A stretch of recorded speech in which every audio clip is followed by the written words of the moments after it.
wabarakatuh. Perkenalkan, saya Nugrah Reza Pangestu. Saya salah satu mahasiswa dari Institusi Raja Haji Tanjung Pinang. Jadi pada kesempatan ini saya akan membawakan sebuah materi mengenai manajemen proyek dan aset. Jadi terutama pertama sekali saya akan menjelaskan mengenai dari aset. Aset ini menurut standar akuntansi pemerintahan atau SAP adalah sumber daya ekonomi yang dikuasai dan atau dimiliki oleh individu ataupun kelompok. Aset dapat diukur dalam satuan uang maupun non-keuangan. Aset dalam pengertian hukum disebut benda yang terdiri dari benda yang tidak bergerak dan benda bergerak, baik yang berwujud tangible maupun yang tidak berwujud intangible, yang tercakup dalam aktiva atau kekayaan atau harta kekayaan dari suatu instansi, organisasi, badan usaha, ataupun individu perorangan. Menurut Subramanyam dan Wild mengartikan aset merupakan sebagai sumber dari daya yang dikuasai oleh suatu perusahaan dengan tujuan menghasilkan laba. Lalu eh, Adapun bentuk-bentuk aset yang sudah tadi saya jelaskan, ada yang berwujud dan tidak berwujud. Yang berwujud ini maksudnya mempunyai masa manfaat lebih dari 12 bulan untuk digunakan dalam kegiatan pemerintah atau dimanfaatkan oleh masyarakat umum. Adapun bentuk dari aset tangible meliputi tanah, peralatan mesin, gedung dan bangunan, jalan, irigasi dan jaringan, aset tetap lainnya dan konstruksi dalam pengerjaan. Lalu aset yang tidak berwujud itu yaitu aset non keuangan yang dapat diidentifikasikan dan tidak mempunyai wujud fisik serta dimiliki untuk digunakan dalam menghasilkan barang atau jasa atau digunakan untuk tujuan lainnya termasuk hak atas kekayaan intelektual. Lalu kategori aset. Aset menurut Budi Susilo 2005-37 yaitu aset operasional, ada aset operasional, aset non-operasional, aset infrastruktur, dan community aset. Nah, aset operasional ini ya ini maksudnya ialah apa namanya yang dipergunakan dalam operasional perusahaan atau pemerintah yang dipakai secara berkelanjutan dan atau dipakai pada masa mendatang, dimiliki dan dikuasai atau diduduki untuk digunakan atau dipakai operasional perusahaan atau pemerintah, bukan aset khusus. Jika aset khusus yang berupa prasarana dan aset peninggalan sejarah yang dikontrol oleh pemerintah, tetapi secara fisik tidak harus dihuni untuk tujuan operasional, diklasifikasikan sebagai aset operasional. Lalu aset non-operasional, aset yang tidak merupakan bagian integral dari operasional perusahaan atau pemerintahan dan diklarifikasikan sebagai aset berlebih. Aset merupakan non-integral yang tidak dipakai untuk penggunaan secara berkelanjutan atau mempunyai potensi untuk digunakan di masa akan datang. Dan karena itu bersifat surplus terhadap persyaratan operasional. Lalu ada aset infrastruktur, yaitu adalah aset yang melayani kepentingan publik yang tidak terkait biaya pengeluaran dari aset ditentukan kontinuitas penggunaan aset bersangkutan seperti jalan raya, jembatan, dan sebagainya. Untuk community aset, yaitu sebenarnya adalah aset milik pemerintah di mana penggunaan aset tersebut secara terus-menerus umur ekonomis atau umur gunanya tidak ditetapkan dan terkait pengalihan yang terbatas atau tidak dapat dialihkan. Contoh aset ini adalah museum, kuburan, rumah ibadah, dan lain-lain. Lalu selanjutnya mengenai manajemen aset. Tadi kita sudah masuk pada aset, pengertian aset. Sekarang kita manajemen aset. Manajemen aset itu bahwa pengelolaan aset berkaitan dengan menerapkan penilaian teknis keuangan dan praktek manajemen yang baik untuk memutuskan apa yang dibutuhkan aset untuk memenuhi tujuan bisnis. Dan kemudian untuk memperoleh dan mempertahankan aset selama umur hidup aset tersebut sampai ke pembuangan. Pengertian manajemen aset menurut para pakar yaitu ada Prawoto yang mengemukakan bahwa manajemen aset adalah kombinasi dari manajemen keuangan, ekonomi, teknik, mesin, dan praktek kerja yang diterapkan pada aset fisik dengan tujuan agar mampu menyediakan tingkat pelayanan prima dengan biaya yang paling efisien. Lalu ada menurut Hastings, manajemen aset itu ialah serangkaian kegiatan terkait dengan yang pertama, mengidentifikasikan apa saja yang dibutuhkan oleh aset. Yang kedua, ada mengidentifikasikan kebutuhan dana. Yang ketiga, memperoleh aset. Yang keempat, menyediakan sistem dukungan logistik dan pemeliharaan untuk aset. Yang kelima, menghapus atau memperbarui aset sehingga secara efektif dan efisien dapat memenuhi tujuan. Lalu apa tujuan dari pengelolaan aset ini? Yaitu membantu suatu entitas dalam memenuhi tujuan penyediaan pelayanan secara optimal, efektif, dan efisien. Hal ini mencakup perencanaan, panduan pengadaan, penggunaan pemanfaatan, optimasi, penghapusan aset, dan pengaturan risiko, serta biaya yang terkait selama siklus hidup aset. Pengelolaan aset juga bertujuan untuk mengetahui kejelasan dari kepemilikan aset sehingga pemilik aset dapat dengan aman dan tidak terbentur masalah legalitas dalam mendayagunakan aset yang dimilikinya. Menurut Hambali 2010, ada 5 tujuan dari manajemen aset, yaitu yang pertama, kejelasan status kepemilikan aset, yang kedua, inventarisi kekayaan daerah dan masa pakai aset, yang ketiga, optimasi penggunaan dan pemanfaatan untuk meningkatkan pendapatan di mana aset yang berstatus IDL capacity dapat dimanfaatkan sesuai peruntukan yang ditetapkan. Selain itu, optimasi aset dapat mengidentifikasi dan mengetahui pemanfaatannya untuk apa, peruntukan aset kepada siapa, dan mampu mendatangkan pendapatan bagi pengelola aset. Lalu yang keempat, pengamanan aset, dan kelima, daftar penyusunan neraca. Itulah tujuan dari manajemen aset. Lalu ada juga siklus hidup aset. Menurut Asting, tahapan utama dalam siklus aset itu ada identifikasi peluang bisnis dan kebutuhan, kemampuan analisis gap dan analisis kebutuhan aset. Yang ketiga, analisis prastudi kelayakan fisik dan keuangan pilihan opsi. Yang keempat, perencanaan kelayakan fisik dan keuangan untuk opsi yang dipilih. Yang kelima, akuisisi, pengembangan dan implementasi. Yang keenam, operasi dukungan logistik dan pemeliharaan. Yang ketujuh, memantau atau monitoring dan review. Yang kedelapan, pembuangan disposal. Lalu ada alur manajemen aset. Yang pertama itu ada pengadaan aset. Setelah melakukan pengadaan aset, lalu dilanjutkan dengan inventarisasi aset. Setelah inventarisasi aset, lalu melakukan legal audit aset. Legal audit aset ini agar lebih secara lebih formal, lebih memenuhi eh, legal sehingga dapat melakukan penilaian aset. Setelah dilakukan penilaian aset, operasi dan pemeliharaan. Setelah itu penghapusan aset.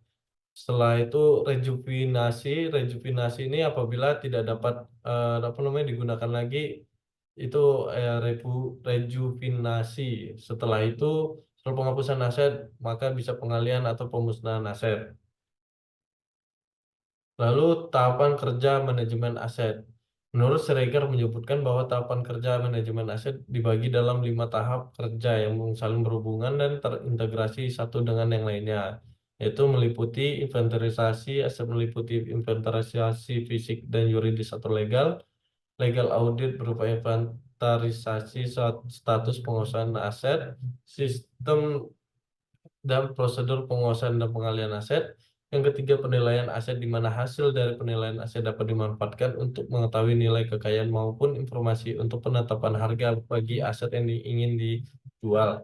Yang keempat, optimalisasi pemanfaatan yang merupakan bagian kegiatan untuk mengoptimalisasikan potensi fisik, lokasi, nilai, jumlah atau volume, legal dan ekonomi yang dimiliki aset tersebut. Yang kelima, pengembangan SIMA atau Sistem Informasi Manajemen Aset. Lalu apa saja strategi pengelolaan aset? Menurut Clarence Valley Council, strategi manajemen aset adalah proses yang berkelanjutan untuk menentukan rentang dan tingkat aset yang dibutuhkan untuk mencapai tujuan strategis. Strategi manajemen aset harus melingkupi yang pertama berasal dari kebijakan pengelolaan aset dan rencana strategi organisasi, yang kedua konsisten dengan kebijakan dan strategi organisasi, yang ketiga mengidentifikasi dan mempertimbangkan persyaratan stakeholder yang relevan. Yang keempat, mempertimbangkan persyaratan manajemen siklus hidup aset. Yang kelima, memperhitungkan risiko aset terkait dan cyclicalities sistem aset. Yang keenam, mengidentifikasi fungsi, kinerja, dan kondisi sistem existing aset dan important aset. Yang ketujuh, menyatakan fungsi, kinerja, dan kondisi sistem aset yang ada, baru, dan aset penting yang diinginkan di masa depan. Yang kedelapan, jelas menyatakan metode, pendekatan, dan prinsip di mana aset dan sistem aset akan dikelola. Yang kesembilan, memberikan informasi arahan dan bimbingan. Yang sepuluh, termasuk kriteria untuk mengoptimalkan dan memprioritaskan tujuan pengelolaan aset dan perencana. Dan yang 11, dikomunikasikan kepada semua pihak terkait, termasuk penyedia layanan kontrak, di mana ada persyaratan bahwa orang-orang ini dibuat sadar manajemen aset sebagian kewajiban strategi terkait. Lalu perubahan-perubahan yang dari kebijakan dan praktik tersebut yaitu adalah strategi aset plan. Lalu yang kedua ada maintenance plan, yaitu perhatian yang besar diberikan pada isu pengeluaran pemeliharaan dalam pengembangan anggaran tahunan. Unit atau bagian akan memerlukan informasi termasuk pada pengeluaran pemeliharaan dalam strategi property plan. Yang ketiga, asset condition assessment yaitu memberi unit atau bagian data-data yang diperlukan guna mengevaluasi kinerja aset dan mengembangkan rencana pemeliharaan yang diteliti. Yang keempat, project definition plans, yaitu mengenai mekanisme untuk meningkatkan ketelitian dalam proses investasi modal. Yang kelima, aset disposal, yaitu penghapusan properti yang akan dikoordinasikan melalui administrasi clearing house dengan Departemen dari Perencanaan dan Infrastruktur. Lalu nilai aset, menurut Sutrisno ada 5 nilai aset, yaitu utility value, nilai manfaat, lalu yang kedua ada cash value, nilai biaya, yang ketiga ada exchange value, nilai pertukaran, yang keempat price value, nilai jual, dan kelima estate value, nilai kepuasan. Yaitu yang dimana maksudnya dari nilai utility value, yaitu ukuran penilaian terhadap aset yang mempunyai manfaat dalam kehidupan sehari-hari, jangka menengah maupun jangka panjang. Yang kedua, yaitu nilai biaya. Maksudnya adalah terhadap aset yang dihitung dari biaya yang dikeluarkan saat pengadaan aset atau biaya untuk pemanfaatan fungsinya atau pengoperasional untuk pemeliharaan untuk penghapusannya dalam kurun waktu tertentu. Yang ketiga, yaitu aset yang mempunyai nilai tukar atau substitusi atau mempunyai fungsi ganda yang terkait dengan fungsi waktu, yaitu nilai pertukaran. Lalu yang keempat, nilai jual atau price value, ukuran penilaian terhadap aset yang mempunyai nilai jual seharga tertentu dari harga aset itu yang dikaitkan dengan fungsi waktu. Dan yang terakhir, nilai kepuasan, ukuran penilaian terhadap aset yang bisa menimbulkan kepuasan atau penghargaan dari individu maupun kelompok, baik secara estetika, budaya, sosial, politik, sejarah maupun spiritual dan komersial. Apa saja permasalahan aset? Yaitu yang pertama ada aset berjumlah banyak dan tersebar secara geografis, ada aset memiliki penanganan treatment yang spesifik, yang ketiga ada aset memiliki nilai tertentu dikaitkan dengan posisi geografis, yang keempat aset memiliki masalah-masalah legal yang berbeda, yang kelima pemanfaatan aset belum optimal sehingga kinerja aset masih rendah. Yang keenam, proses pencatatan aset tidak sistematis dan terintegrasi. Yang ketujuh, manajemen data masih manual. Yang kedelapan, perencanaan pemanfaatan aset di masa yang akan datang belum optimal. Lalu fase siklus hidup aset. Fase berikut fase-fase dalam siklus hidup aset yang dijelaskan Haryono yaitu ada fase perencanaan, yaitu ketika adanya kebutuhan permintaan terhadap suatu aset untuk direncanakan atau dibuat. Yang kedua ada fase pengadaan, yaitu ketika suatu aset dibeli, dibangun, dan dibuat. Yang ketiga fase pengoperasional dan pemeliharaan, yaitu ketika suatu aset digunakan untuk tujuan yang telah ditetapkan.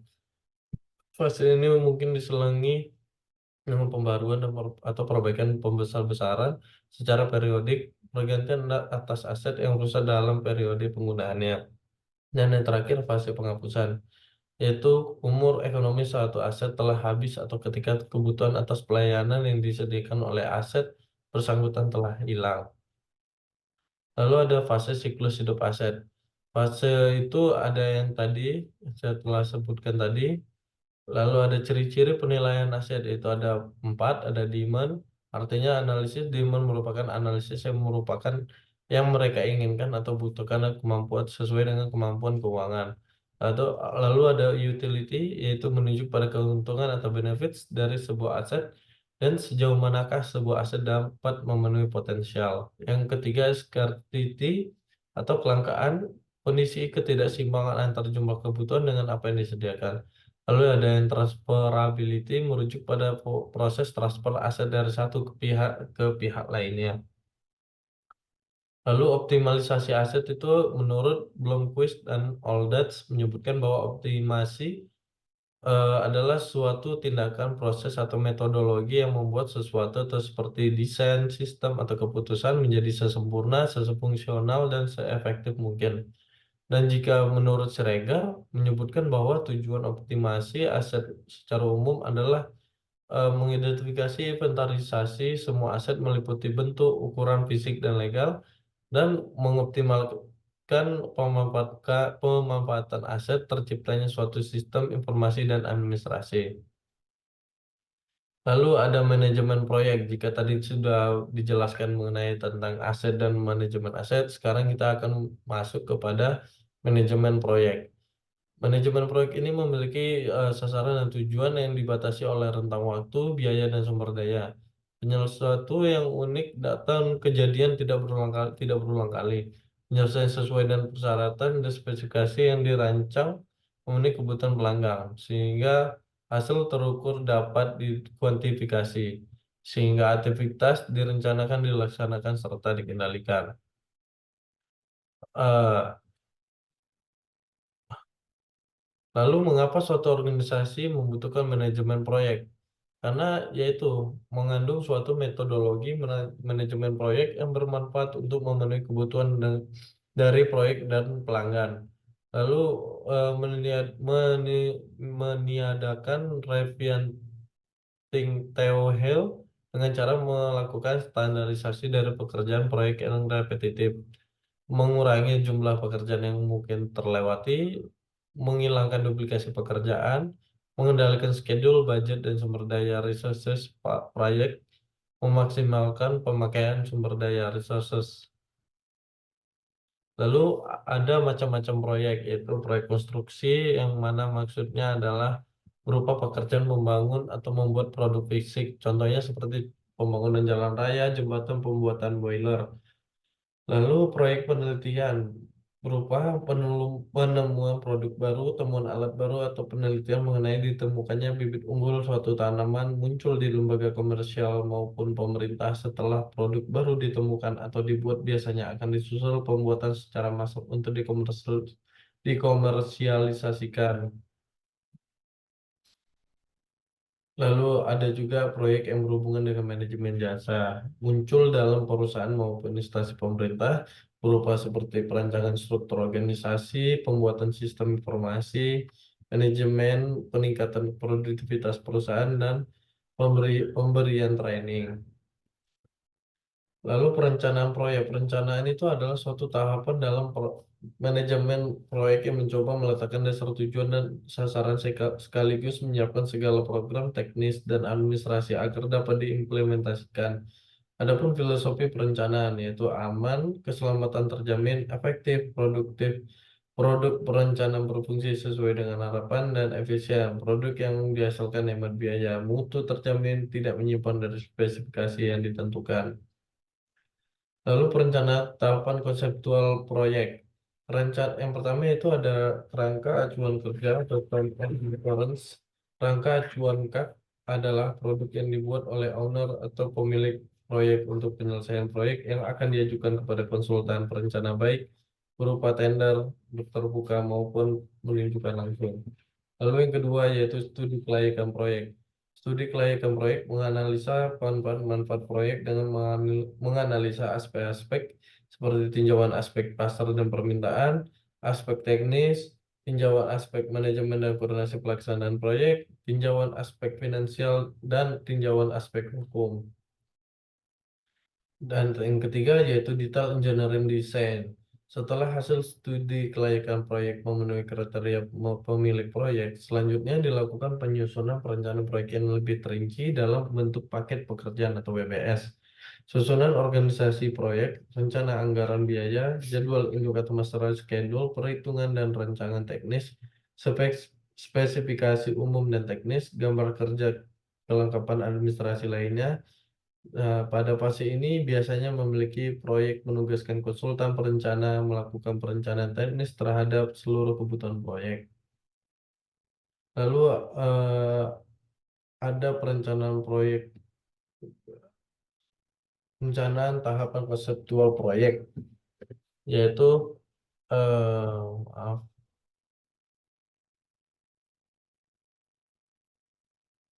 lalu pengadaan atau pelengkapan proyek.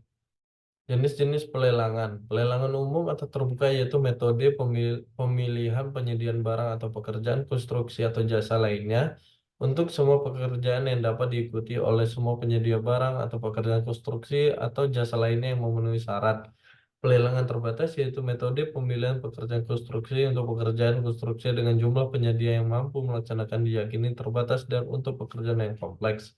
Pekerjaan yang kompleks adalah pekerjaan yang memerlukan teknologi tinggi, mempunyai risiko tinggi, menggunakan peralatan yang didesain khusus, dan atau pekerjaan bernilai di atas 100 miliar rupiah.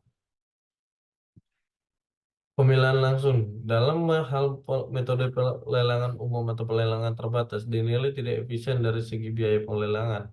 Maka pemilihan penyediaan barang atau jasa dapat dilakukan dengan metode pemilihan langsung, yaitu dengan membandingkan sebanyak-banyaknya penawaran sekurang-kurangnya 3 penawaran dari penyedia barang atau jasa yang telah lulus prakualifikasi.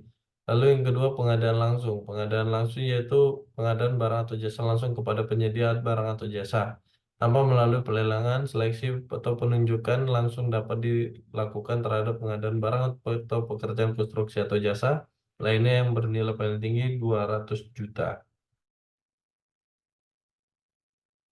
Lalu masuk kepada konsep perencanaan tahapan pelaksanaan. Langkah-langkah perencanaan yang perlu dilakukan adalah sebagai berikut, yaitu melakukan pengkajian terhadap gambar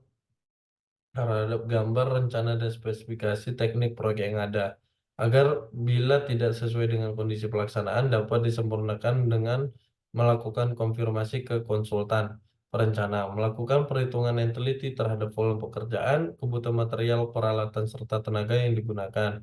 Yang ketiga, menyusun anggaran biaya pelaksanaan yang rinci yang disesuaikan dengan alokasi sumber daya yang dibutuhkan dan dana yang tersedia. Memilih jenis teknologi dan peralatan yang sesuai dengan kebutuhan pelaksanaan. Yang kelima, perumusan kegiatan dengan jadwal yang akurat dan terpadu. Yang keenam, persiapan aspek administrasi, pengadaan serta pengorganisasian pihak-pihak yang terlibat, penyusunan program kerja, perencanaan pengelolaan risiko, perencanaan kesehatan dan keselamatan kerja, serta perencanaan sistem informasi manajemen. Lalu rekayasa nilai atau value engineering, yaitu rekayasa nilai secara umum dapat diartikan sebagai suatu usaha kreatif dalam mencapai suatu tujuan dengan mengoptimalkan biaya dan kinerja dari suatu fasilitas atau sistem. Rekayasa nilai dapat diartikan sebagai satu, melakukan kajian dengan menjamin fungsi tetap seperti yang diinginkan. Dua, fungsi menjadi tolak ukur dari pencarian alternatif pemecahan masalah. Yang ketiga, selain adanya kriteria biaya rendah, juga didapatkan kinerja yang tinggi. Yang keempat, optimasi biaya dan kinerja untuk mendapatkan manfaat bersih yang besar. Lalu perencanaan sumber daya, perencanaan biaya proyek. Biaya yang diperlukan untuk suatu proyek dapat mencapai jumlah yang sangat besar dan tertanam dalam kurun waktu yang cukup lama. Oleh karena itu, perlu dilakukan identifikasi biaya proyek dengan tahapan perencanaan biaya proyek sebagai berikut. Satu, tahapan pengembangan konseptual. Biaya dihitung secara global berdasarkan informasi desain yang minim. Dipakai perhitungan berdasarkan unit biaya bangunan berdasarkan harga per meter persegi. Yang kedua, tahapan desain konstruksi. Biaya proyek dihitung secara agak detail berdasarkan volume pekerjaan dan informasi harga satuan. Yang ketiga, tahapan pelelangan. Biaya proyek dihitung oleh beberapa kontraktor agar didapat penawaran terbaik. Berdasarkan spesifikasi teknis dan gambar kerja yang cukup dalam usaha mendapatkan kontrak pekerjaan. Yang keempat yaitu tahapan pelaksanaan. Biaya proyek pada tahapan ini dihitung lebih detail berdasarkan kuantitas pekerjaan, gambar shop drawing, dan metode pelaksanaan dengan ketelitian yang lebih tinggi. Lalu perencanaan tenaga kerja, sumber daya manusia atau tenaga kerja sebagai penentu keberhasilan Proyek harus memiliki kualifikasi, keterampilan, dan keahlian yang sesuai dengan kebutuhan untuk mencapai keberhasilan suatu proyek. Perencanaan sumber daya manusia dalam suatu proyek mempertimbangkan juga perkiraan jenis, waktu, dan lokasi proyek, baik secara kualitas maupun kuantitas. Faktor lain yang harus dipertimbangkan dalam merencanakan tenaga kerja yaitu pertama, produktivitas tenaga kerja, yang kedua, jumlah tenaga kerja pada periode yang paling maksimal, yang ketiga, jumlah tenaga kerja tetap dan tidak tetap, yang keempat, keahlian tenaga kerja. Lalu yang ketiga adalah perencanaan peralatan, yaitu peralatan yang digunakan dalam suatu proyek dipengaruhi oleh produktivitas alat terhadap volume pekerjaan yang akan dilakukan. Sedangkan jumlah peralatan yang dibutuhkan bergantung pada hal-hal berikut. Yang pertama ada durasi kegiatan atau waktu yang tersedia, yang kedua kondisi lapangan, yang ketiga keadaan cuaca, yang keempat efisiensi alat, yang kelima kemampuan operator, dan yang keenam kapasitas dan jumlah alat. Adapun pengendalian proyek, yaitu ada 3 langkah. Yang pertama, menentukan standar performansi sesuatu yang akan dikendalikan. Standar ini bisa berupa spesifikasi teknis, biaya yang dianggarkan, jadwal, dan kebutuhan sumber daya. Yang kedua, membandingkan formasi aktual dengan performansi standar hasil pekerjaan dan pengeluaran yang sudah terjadi dibandingkan dengan jadwal biaya dan spesifikasi performansi yang direncanakan. Yang ketiga, melakukan tindakan koreksi bila performansi aktual secara signifikan menyimpang dari yang direncanakan, tindakan koreksi perlu dilakukan. Pelaksanaan secara umum dapat dikelompokkan sebagai berikut, yaitu pengendalian mutu, pengendalian waktu, dan pengendalian biaya. Oke, baik. eh, terima kasih atas perhatiannya. Mohon maaf apabila ada perkataan yang salah. Sekian dari saya. Assalamualaikum warahmatullahi wabarakatuh. Terima kasih.